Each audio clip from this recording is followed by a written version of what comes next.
என் பெயர் பப்பத்வா குழந்தசாமி. நான் 1 படிக்கிறேன். இந்த படம் ஒரு இந்த படம் ஒரு அடுக்குமாடி வீட்டின் கீழ்த்தளத்தை சித்தரிக்கிறது. இங்கே நிறைய முதியவர்கள் இருக்கிறார்கள். இன்று இன்ப நல்லிணக்கம் நாள் என்று நான் நினைக்கிறேன். ஏனென்றால் பல இனத்தவர்கள் சேர்ந்தவர்கள் இருக்கிறார்கள்.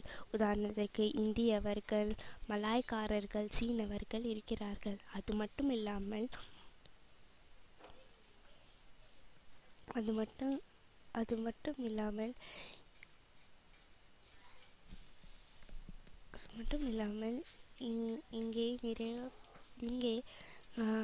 இங்கே நிறைய பேர் தங்களுடைய பாரம்பரிய உடைகளை அணிந்து கொண்டிருக்கிறார்கள் மற்றும் அவர்கள் தங்கள் பாரம்பரிய உணவை சாப்பிட்டு கொண்டிருக்கிறார்கள்.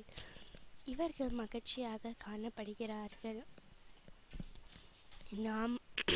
நானும் என்னுடைய அடுக்குமாடி வீட்டின் கீழ்த்தளத்திலும் இந்த மாதிரி நிகழ்ச்சிகள் நடைபெறுகிறது. இந்த நாளில் முதியவர்கள் மட்டுமில்லாமல் சிறுவர்கள், இளையர்கள் என பல பேர் இங்கே வந்து கூடிக்கொண்டு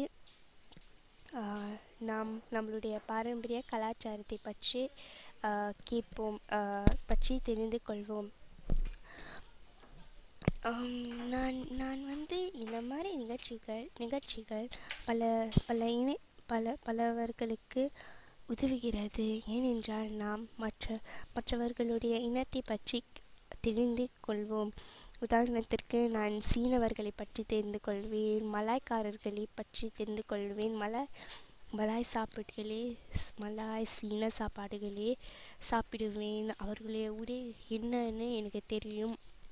இதனால் நான் வந்து நிறைய கற்றுக்கொள்வேன். சில பேர் வந்து இந்த நிகழ்ச்சிக்கே போக மாட்டார்கள். இவர்கள் வந்து இந்த நிகழ்ச்சியில் அவர்கள் போகவில்லைனா அவர்கள் மற்ற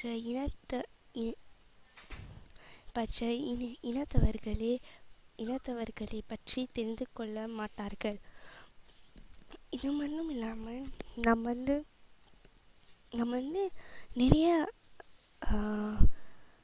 நட்பை வைத்து கொள்ள வேண்டும். ஏனென்றால் நமக்கு வந்து ஒரு பிரச்சனை இருந்தால் இவர்கள் நம்மை பார்த்து, உதாரணத்திற்கு நான் வந்து ஒரு நாள் வந்து நான்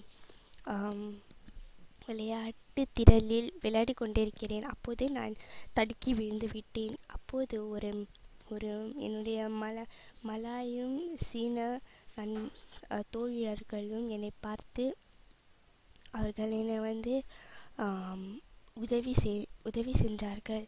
அது என்னை பார்த்து எனக்கு ரொம்ப மன திருப்தியாக இருந்துச்சு. ஏன்னா எப்போ பார்த்தாலுமே என்னுடைய இனத்தவர்கள் தான் எனக்கு உதவி கொண்டு இருக்கிறார்கள். ஆனால் இந்த எக்ஸ்பீரியன்ஸின் மூலம் நான் நிறைய நான் ஒரு லெசனே லேர்ன் பண்ணேன், கற்றுக்கொண்டேன். நம்ம வந்து இந்த மாதிரி நிகழ்ச்சிகள் எல்லோருக்கும் உதவுகின்றது. ஏனென்றால் நாம் எல்லோருக்கும் மதிப்பே எல்லோரிடமும் செலுத்துவோம். இதே என்னுடைய கருத்தோடு முடித்து கொண்டு விடைபெறுகிறேன். நன்றி, வணக்கம்.